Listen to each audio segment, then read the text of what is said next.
Wow. The New York Knicks blew out the Golden State Warriors. Wow. By 38 points. I almost wish the Knicks scored those two more points, man, just to stick it to the Warriors, make it an even 40. But that's not the way things are done in the NBA. Feels good. Now, granted, the Golden State Warriors are hurting. Draymond Green sucks now. Steph Curry wasn't playing. What's his name? Andrew Wiggins wasn't playing. But you know what? The Warriors are struggling this season. So it's not just that. And I think it has something to do with, believe it or not, them missing like three of their players from last year. All right. They had three or four players that didn't return. And that could be a lot. You know, people think, oh, it's just Steph Curry. But no, I remember when the Boston Celtics assembled Paul Pierce, Ray Allen, Kevin Garnett, Rondo, they had a guy named James Posey, I believe. He came off the bench. And when he departed, that team just wasn't the same. Yeah, they did well, but it wasn't the same. And they only won that one championship with him on the team. So this is exactly what is probably going on with Golden State Warriors. Plus, there's locker room drama. Draymond Green, I think, punched Jordan Poole. Jordan Poole cooled off. I don't know what's going on. And with the Knicks, it's like the typical Knicks.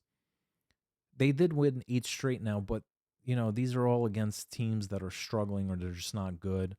Let's see what happens when they play some good teams. Memphis Grizzlies, man. Ja Morant is the man. But it's not just Ja Morant because that whole team is good. Even without Ja Morant, they play very good basketball. But I didn't even think Ja Morant would be able to carry this team, to lead this team, I should say.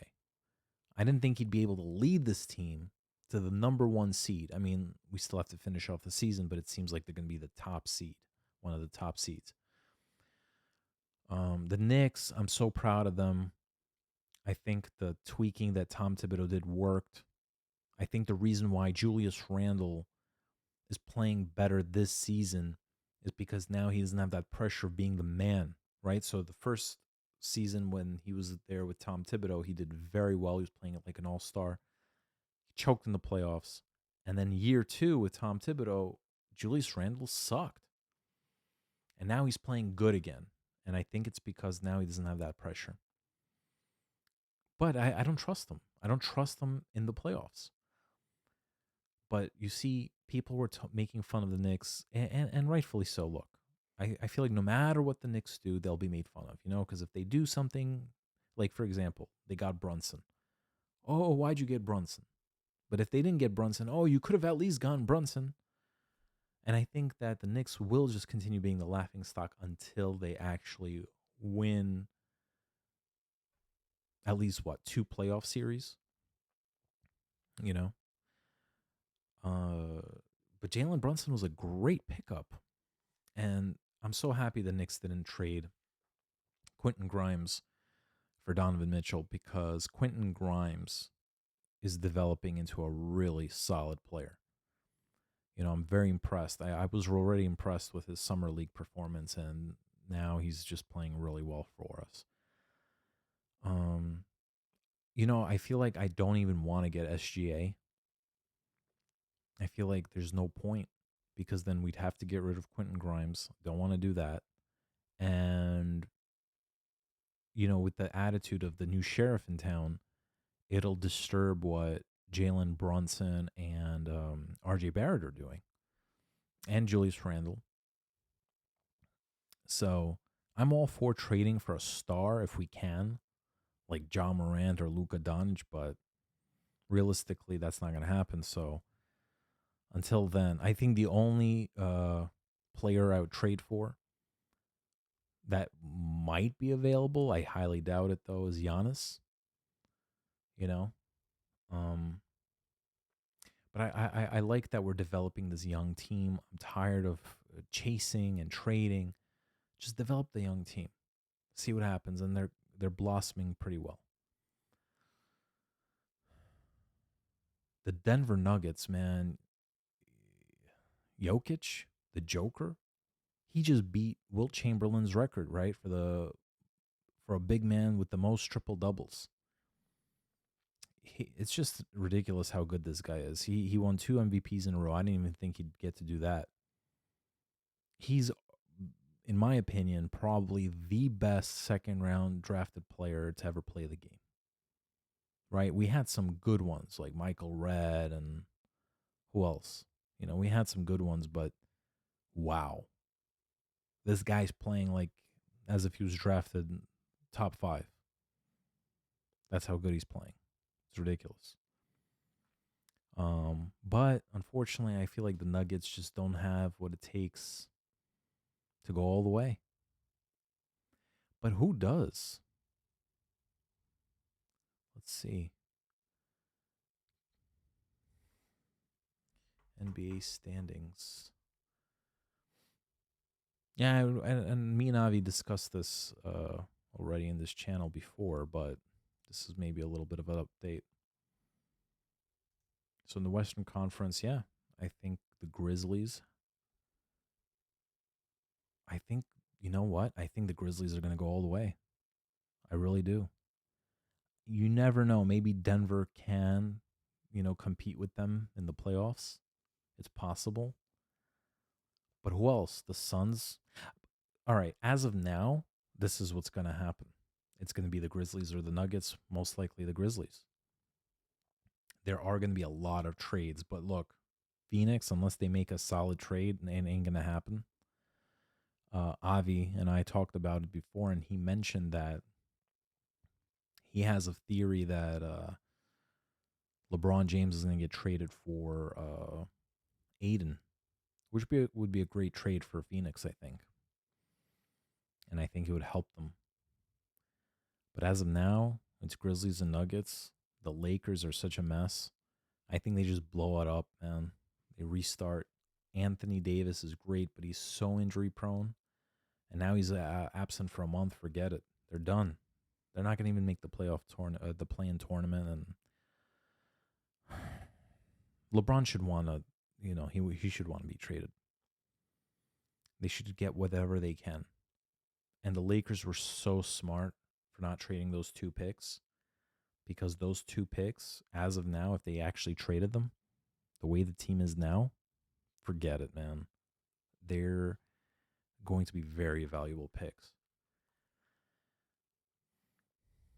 The Warriors, they're number 11, struggling. Yeah, they might make a comeback and make the playoffs, but to go all the way, Mavericks. You see the departure of Jalen Brunson? Mm-mm. Mm-mm. That's a piece you can't lose, and they lost them. And I think I believe he was a restricted free agent, and that's why everybody's making fun of the Knicks for overpaying him, but they had no choice. That's the only way to get him out of Dallas, and it worked. Dallas didn't want a match. I'm surprised at the Timberwolves because Anthony Edwards is a beast. I mean, they're above 500 team, which is good, but they should be better. I think Gobert pickup was great. I mean, maybe now it seems like they overpaid, but it should have made them more of a dominant team. I think at this point, with the way Anthony Edwards is, I would trade Cat, get some good value for him, get some good role players, you know, or trade Gobert and do the same thing. But I would probably do that with Cat because Cat was their star. He's been there for a while now. Nothing's happening. Plenty of teams are going to want him. He's the guy I would trade. Jazz, they're definitely going to want to tank.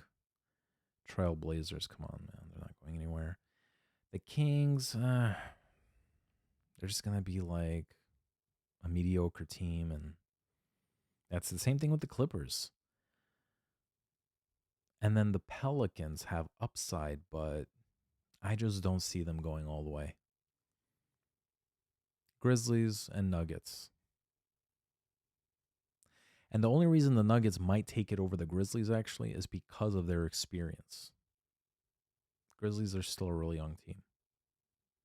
but I'm still gonna go with the Grizzlies. That's it. That's my pick for the West as it stands now. As far as the East goes, I like the Bucks. I like the Celtics, and I think one of those teams are gonna make it. And if I have to pick, oh man, that's tough. I'm gonna go with the Celtics. I think they have more talent, and they're a little younger. Jason Tatum's getting better. I love Jalen Brown.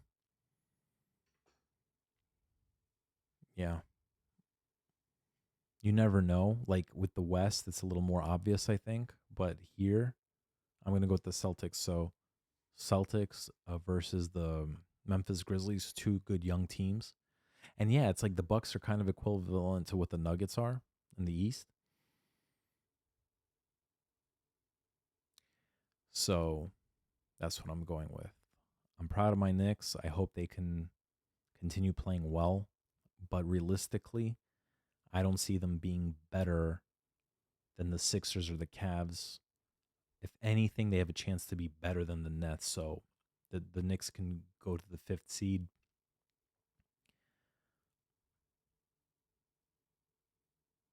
Miami's doing better, eighth seed now. And I think the Raptors have a good chance of being so they're in the play in tournament, but I think they have a chance to move up a little bit. But yeah, it's obvious that the Pistons, the Hornets, the Magic, and the Wizards are not going anywhere. And the Bulls, disappointing. They're very disappointing. They have talent. But it's all an illusion because I think, respectfully, Zach Levine's a little bit of an overrated player, and they're treating him like he's the star, and they gave him that massive contract. He's not a first option guy. I would say he's more of a third option guy, actually. And what the heck were the Wizards thinking? Giving Bradley Beal that super max extension? What are they, crazy? This guy's always injured. This season, he's always injured. Oh, man, you should have gotten rid of him when you had a chance. Any other team would have done that. What are they thinking? They could have gotten a lot of value, drafted some new young talent. Now they're just in limbo. Like, they're not going to make the playoffs, but they're also going to get a pretty crappy pick. Yeah, Porzingis is playing better this year, and he's a little healthier this year, but not enough to carry the team. I'm actually glad now that the Knicks don't have him anymore. I was devastated when they traded him, but it was a good trade. Yeah, and that's it. As it stands now, this is what I'm thinking.